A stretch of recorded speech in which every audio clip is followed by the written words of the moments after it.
ஒரு விவசாயி குதிரையையும் ஆட்டையும் வளர்த்து வந்தான். குதிரையும் ஆடும் சிறந்த நண்பர்களாக இருந்தன. ஒரு நாள் அந்த குதிரை வைரஸ் நோயால் பாதிக்கப்பட்டது.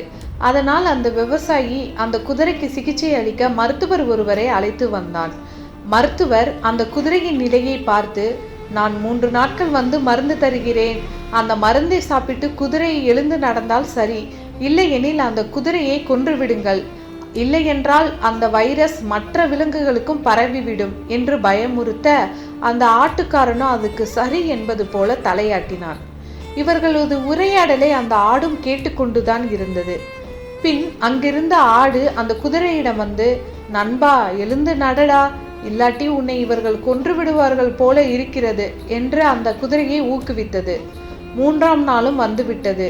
மருத்துவரும் வந்து குதிரைக்கு மருந்து கொடுத்துவிட்டு அந்த விவசாயியிடம், நாளை குதிரை எழுந்து நடக்கவில்லை எனில் அதை கொன்று விடுங்கள், இல்லாவிட்டால் அந்த வைரஸ் பரவி மற்றவர்களுக்கும் பாதிப்பு ஏற்படும் என்று சொல்லிவிட்டு சென்று விட்டார். அந்த மருத்துவர் போனதும் ஆடு குதிரையிடம் வந்து, நண்பா, எப்படியாவது எழுடா, எழுந்து நடக்க முயற்சி செய், உன்னால் முடியும், எழுந்திரு எழுந்திரு என்று சொல்லியது. அந்த குதிரையும் முயற்சி செய்து எழுந்து நடந்து விட்டது.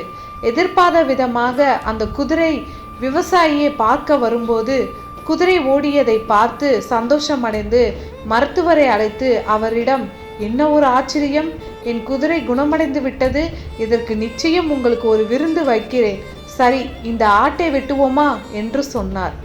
பார்த்தீர்களா, இந்த கதையில் உண்மையில் குதிரை குணமடைந்ததற்கு அந்த ஆடுதான் காரணம். ஆனால் மருத்துவரின் மருந்தால் தான் அந்த குதிரை குணமடைந்தது என்று எண்ணி கடைசியில் அந்த ஆட்டையே பலி கொடுக்க நினைக்கிறார்கள்.